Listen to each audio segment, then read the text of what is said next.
Okay, Rampage. We got a very interesting show.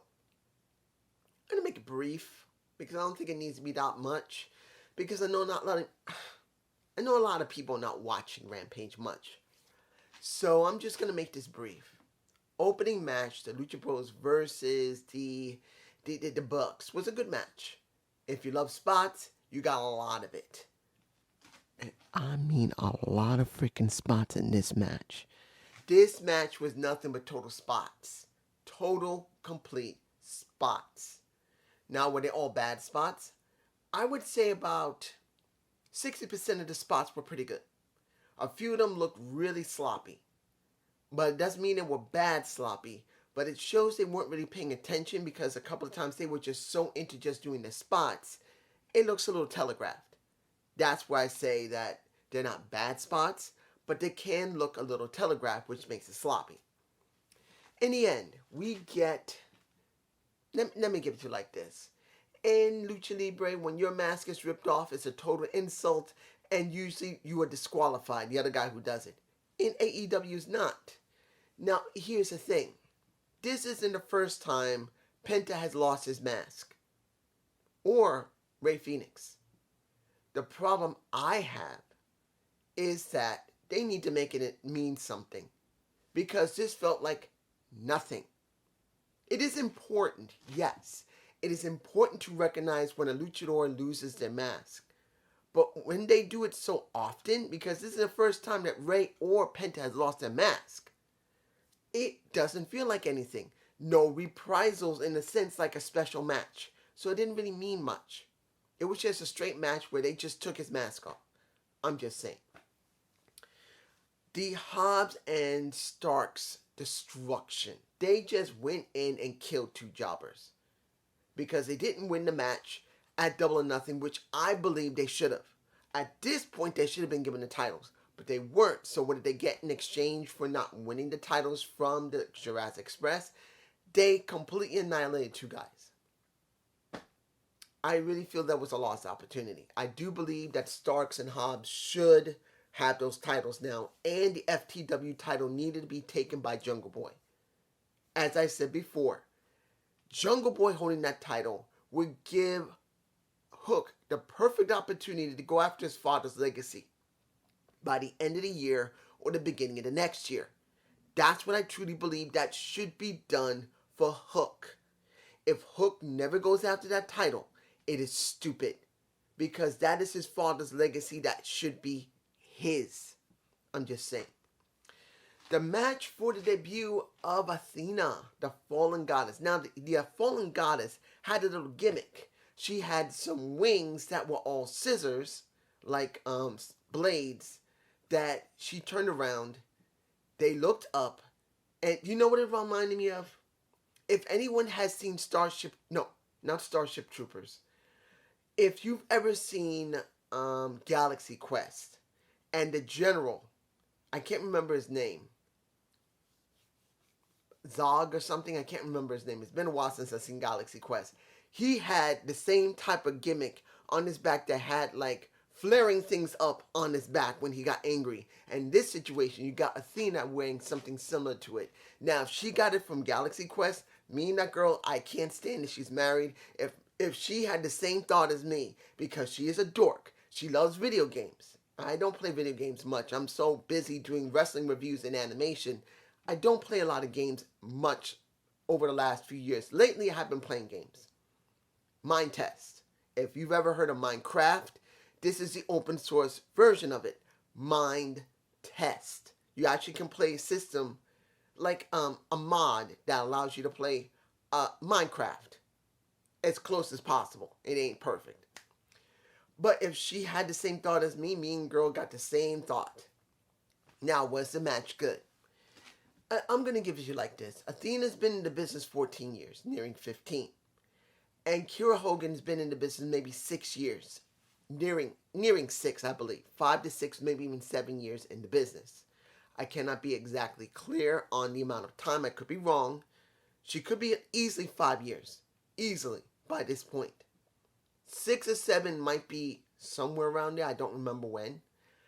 But when you see how she wrestled the match in picture as well as when they actually came back, she did a decent job. Like I said, when it came to the baddies with Jade Cargill, she is the most experienced. So she showed her experience there. Is she greater than Athena? Nope. But I'm not going to tell you that the match is 100% perfect, because in certain cases, I think Athena telegraphed most of her moves, and Kiera Hogan also did as well. It happens in a lot of matches. You do eventually telegraph, unless you really know each other so well that you will not telegraph. And I don't know if those two have ever wrestled before. They never said they didn't, but there's a good chance that Kiera has never really wrestled Athena recently other than this. So their moves were a bit telegraphed. In the end, when it came to her jumping off the top turnbuckle stunner, it looked sloppy. But that's understandable, because I don't think Kiera has ever done a stunner like that from anybody. And if they had, I don't know when the last time she did it. So Athena faces, during the match, a little bit of Jade Cargill. And this is where I'm getting worried about not just Athena, but, guys, Red Velvet I'm still worried about.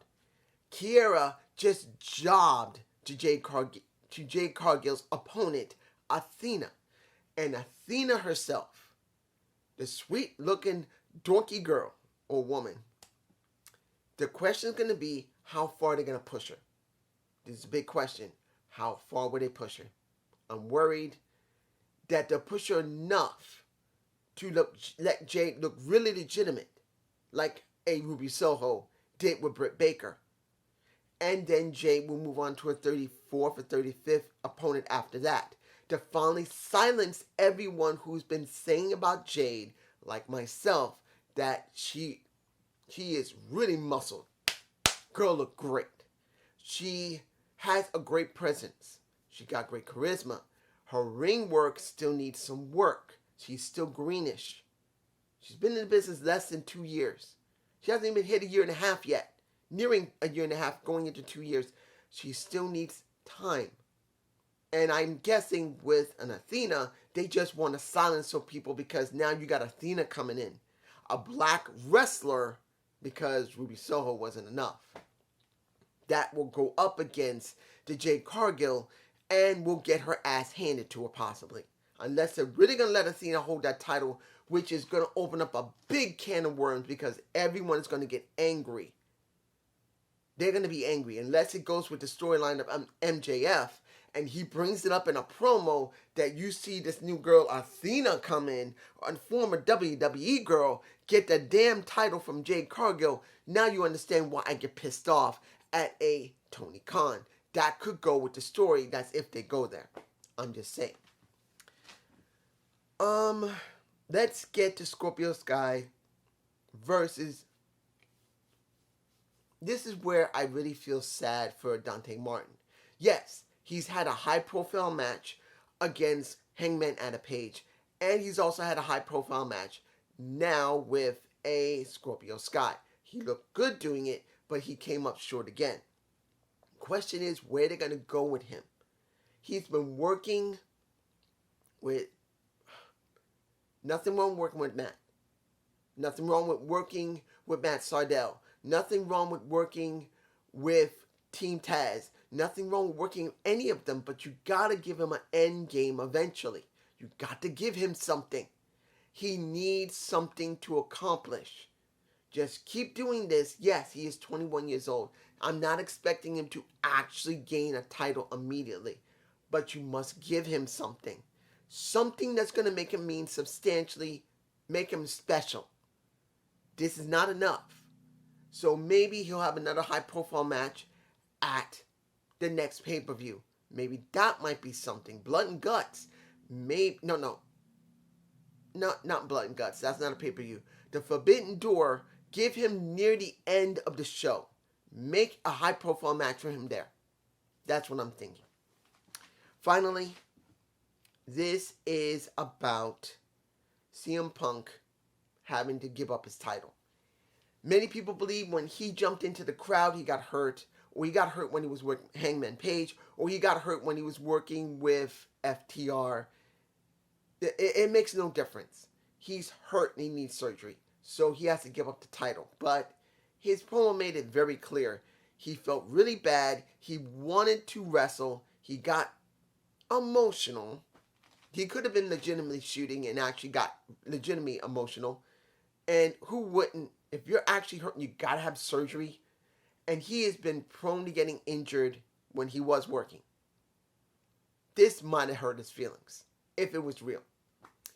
Now, he did say, Tony said, I'm here, I'm giving up the title, I'm not holding this title. He said, no. You're not giving up your title. No. You're keeping that title. So we were told by the time of, what was it? When it was Scorpio Sky and Dante Martin, that they're going to be next week coming. There will be a battle royal in the very beginning of Dynamite. Whoever wins wins the battle royal will go at the end of the show against Moxley. If they win against Moxley, they will go to Forbidden Door and they will challenge for the interim AEW title.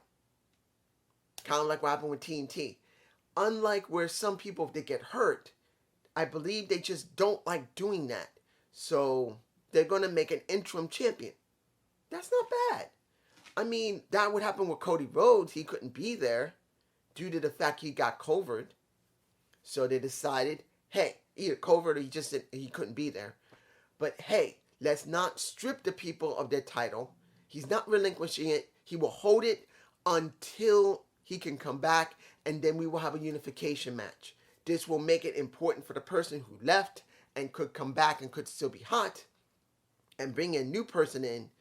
Let them hold the title that we believe is capable of handling it, which could be Bryan Danielson, could easily be a Moxley again, could become a Miro. I would like to see Miro go after that title. I don't believe Darby Allin should go after it. I don't believe Jungle Boy should go after that. But it will give us something.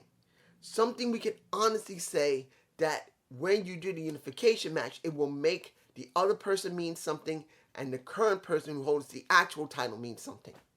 I'm just saying. This wasn't a bad show. Admittedly, the spot fest in the very beginning of the show, not everyone's going to like. They're going to say, damn, man, why can't they just wrestle normal? Me personally, I didn't mind the spots because I knew these two teams knew each other so well. They're that well versed in each other. Other than that one time where I think Rey Fenix almost broke his neck, and that was in Impact Wrestling. No, that wasn't him. That was Santana Ortiz. Sorry. My mistake. But these two know each other so well, there's no problem. But I can understand when someone doesn't like it. I hope you like the Zane's view. Please give me a comment below. Tell me what you think about CM Punk not relinquishing his title like Impact Wrestling would make you, or MLW would do, or WWE would do. Do you believe this interim idea is better than just stripping them of the title or relinquishing the title due to the fact of injury? You let them hold the title until they come back and unify it and make it mean something. I actually like it this way because we don't forget about Punk. He doesn't have to go back through the ranks. He's right there waiting for a new person to come up. You bring them together and you make it mean something at a pay-per-view. That's what I'm hoping they'll do, not on the Dynamite or Rampage. It's got to be at a pay-per-view. Peace.